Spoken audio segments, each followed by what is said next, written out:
Piling natin sa ating linya ng komunikasyon ang tagapagsalita ng Philippine National Police Highway Patrol Group, si Lieutenant Dami Malang. Magandang tanghali po ang aming pagbati mula sa Bombo Radio Philippines and advance sa Happy New Year. Si Bombo Dennis Hamito po ito, and together with me si Bombo Everly Rico.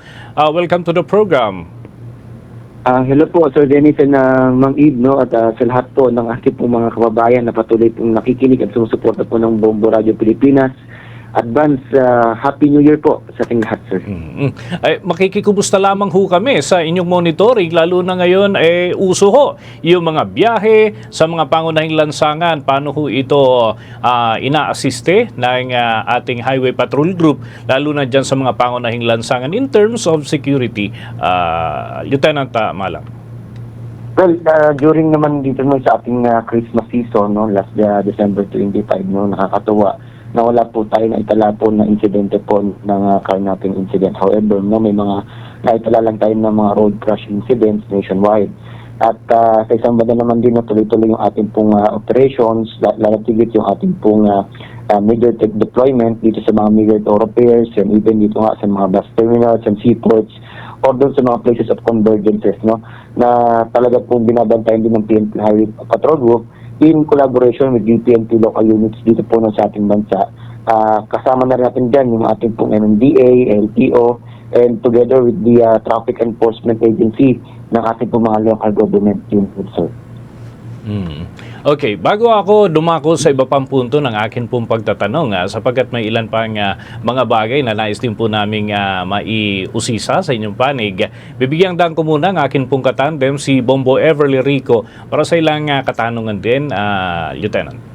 Alright. Just to follow up lang po siguro dun sa katanungan ni Bombo Dennis, kung saan-saan po ba yung mga lugar ngayon na focus po ninyo o nakasentro yung Highway Patrol Group na binabantayan po para dito sa celebration nga po ng bagong taon?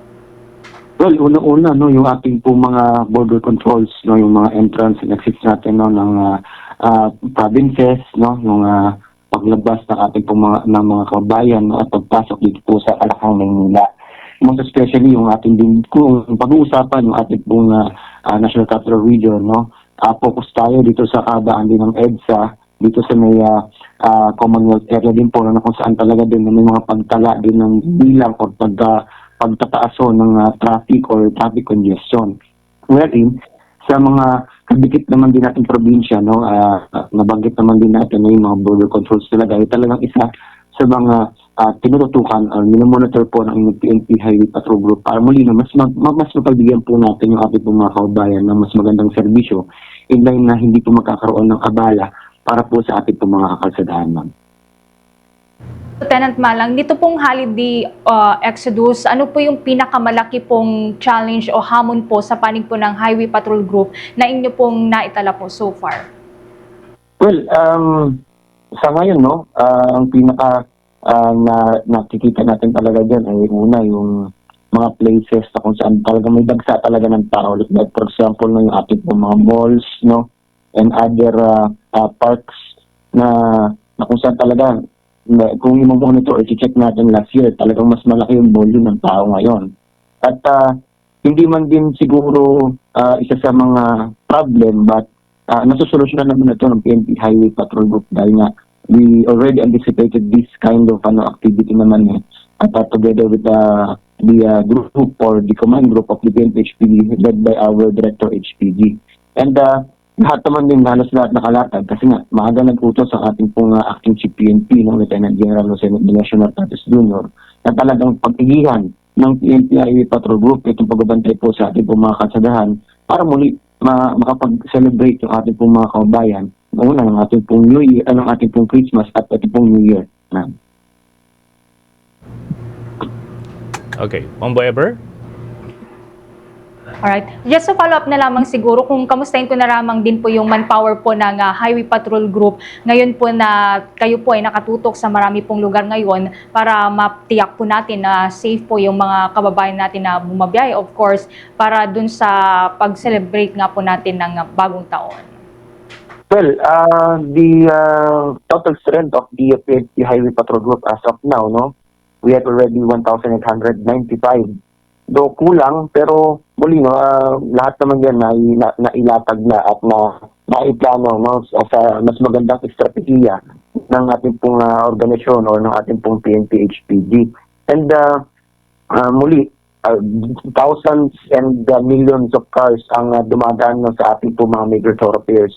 Kaya naman din, no, talagang kahit man ganun yung ating strength, well, kayang-kaya ng PNP-HPG as of today, 24/7 naman.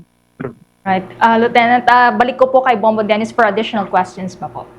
Okay, nitong Christmas season, alam ko nasa high alert status na ho kayo and ngayon nananatili ho sa mataas na alerto ang Highway Patrol Group.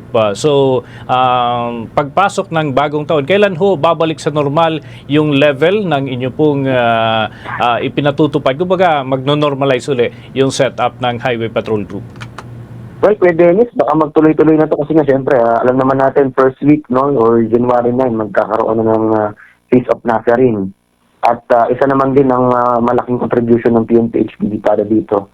Ang tuloy-tuloy ito, Kuya Dennis, no, at hanggat wala pang binibigay na order ang ating national headquarters no, na i-leave or magbaba ng alert status ang PNP Highway Patrol Group, no, ay makaka-assure yung ating pong public na yung presence ng ating pong mga tropa, ng ating pong HPG officers or patrollers ay nasa kakalsadahan po.